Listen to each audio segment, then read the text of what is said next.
Hey, beautiful, good afternoon. This is Mr. Panuka, and today we just wanted us to quickly address, one of the most topical, questions that do arise quite often. Yeah, so this is a question that relates to egg layers. People often ask us on social media platforms, is it a profitable venture? How do you set it up? What are some of the critical best infrastructure that you require for you to start an egg layer poultry unit?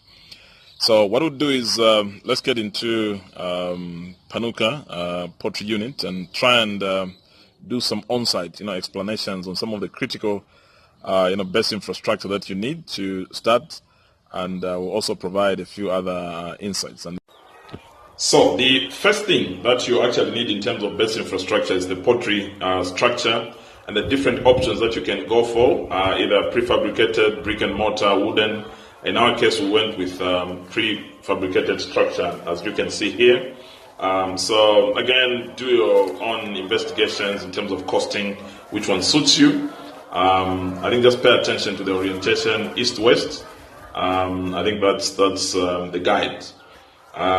So this is how our structure looks like. I think on this side, the western side where the sun sets, we had to put, double sheets to create a vacuum to avoid excess heat. So this is the inside of our structure. It's a 220 square meter, structure, all steel, and we thought that was good enough in our case. But choose what you think is good enough for you. Okay. So deep litter, you do about 4 to 6 beds per square meter. So if you go for cages, you're actually bound to have more beds. And you can see, given our circumstances, that the best we could do is about 1,320 beds. But given that we put cages, we can actually do 3,840 beds. So that's quite a lot of capacity that is built by using the cages. So these are just the differences between deep litter and what you get with cages. So of course the second critical infrastructure you need are the cages, if that is the route that you decided to take. And these are the specifications. In our case, pay attention to the height, 1.95 in our case. So you need to make sure that your structure has the right height to accommodate those cages. We've had farmers who've had to rebuild their structures because they buy cages whose height cannot be accommodated by the structure. So pay attention to that. Okay? So again, 4th tier, sometimes you have an issue, you need a feeding machine for the 4th tier, and that was our case, so we need to buy that even in our case, so we couldn't put beds at the top there. So that's something that you need to take into account.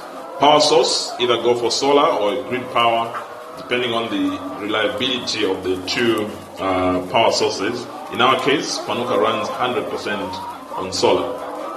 The other one is water. These beds require dedicated water, automated if possible, like in our case, so you can have a dedicated power source, rather a water source. Okay, so it's just a summary of the critical issues we've discussed. So take note of those aspects. If you're buying the beds, current prices 100 to about 120. So that's the cost, quite costly. But if you go for brooding, day old, take note that it can also be costly in terms of your brooding space. So those are some of the quick insights that we thought we could actually squeeze in. And I hope you do appreciate the insights. So, all right, folks, we hope you actually do appreciate some of the insights that we've shared in terms of the best infrastructure on how to start an egg layer unit. Yes, it's quite costly, and there are cheaper ways of establishing that. But I think our view is that with agriculture, in terms of best infrastructure, do something once to avoid repeated construction and things like that. So yes, best infrastructure is quite costly. But do sample different ways of doing things, and we can only wish you well, and please join us in these ventures so that we can actually share notes. We're not experts, but what we try to actually share are just our own experiences on the farm, we are great believers in action research, where we learn by doing. So join us in this journey. Otherwise, thank you so much for tuning in, and have a lovely one. Bye-bye.